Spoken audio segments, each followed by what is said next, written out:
ये वीडियो उन लोगों के लिए है जो ऐसा सोचते हैं कि भगवान की सेवा पूजा अर्चना करने से ही सब कुछ मिलता है, उनके आशीर्वाद से ही जिंदगी चलती है। आपको बहुत सारे तथ्य बताती हूँ। इसका मतलब ये नहीं है कि मैं नास्तिक हूँ, मैं आस्तिक हूँ, लेकिन ईश्वर को दूसरी तरीके से मानती हूँ। इस दुनिया का सबसे अमीर आदमी इलॉन मस्क है। पूरी अमेरिका को खरीद सकता है, मैं अमेरिका सबको। वो पूरी तरीके से नास्तिक है, किसी भगवान को नहीं मानता, सिर्फ कर्म को मानता है। उसको कौन देने वाला है पता नहीं। भारत की बात कर लेते हैं। भारत में दो भाई हैं, मुकेश अंबानी, अनिल अंबानी। दोनों श्रीनाथ जी के भक्त हैं, दोनों वहां उनके आशीर्वाद लेने के लिए जाते हैं। एक की कंपनी यहाँ है और दूसरे की कंपनी कर्जे में डूब रही है। आशीर्वाद एक को ही मिल रहा है, क्यों? कर्म फल का सिद्धांत है ये। सुदामा जो है श्री कृष्ण के मित्र, बचपन से मित्र रहे और पूरी जिंदगी सुदामा की गरीबी में बीती। कब जाके उनको अमीरी हटी? जब उनके कर्म फल पूरे हो गए। चाहते तो श्री कृष्ण उनको शुरू में ही आशीर्वाद दे देते, हमेशा अमीर बना देते, नहीं बनाया ना। भारत की बर्बादी का सबसे बड़ा कारण धर्म और यहाँ के बाबा हैं।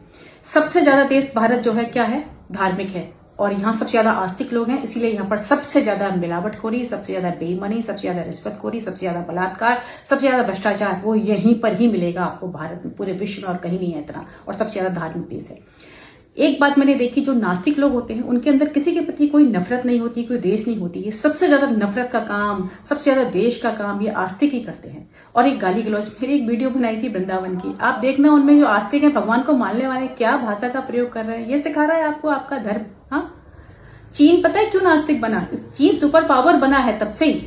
जब से नास्तिक बन गया ना, सुपर पावर बन गया। उसको मालूम है कि धर्म के नाम पर ना लोग पाखंड ज्यादा करते हैं, असली धर्म को कोई मानते नहीं है। असली धर्म क्या है? ईश्वर को यहाँ बिठाओ, उसके ईश्वरी गुणों का विकास करो अपने अंदर। और अपने अंदर जब मानोगे ना ईश्वर को और सत्य को, तो अपने आप आपको सब जगह ईश्वर मिलेगा। अब बात यह है कि आप ईश्वरी गुण तो लाते नहीं हो अपने अंदर एक भी। आप ये पूजा अर्चना जाप तब पूरे दिन इसी में लगे रहते हो। इससे क्या होगा? भगवान इससे खुश होंगे? भगवान सिर्फ एक चीज से खुश होगा, आप अच्छे कर्म करो, भगवान देखो कैसे खुश होता है। और आपको अपनी जिंदगी बदलनी है ना, तो ईश्वर को यहाँ बिठाओ, सत्य का सहारा लो। सत्य ही ईश्वर है, सबसे बड़ा मंत्र है ईश्वर का सत्य। कोई मंत्र जाप मत करो, सत्य सत्य करो। और कर्म फल, अच्छे कर्म करो, वो सबसे बड़ी उसकी सेवा है। आप किसी भी ग्रह की सेवा मत करो, अच्छे कर्म करो, देखो भगवान कैसे खुश होता है। आपकी जिंदगी बदल जाएगी।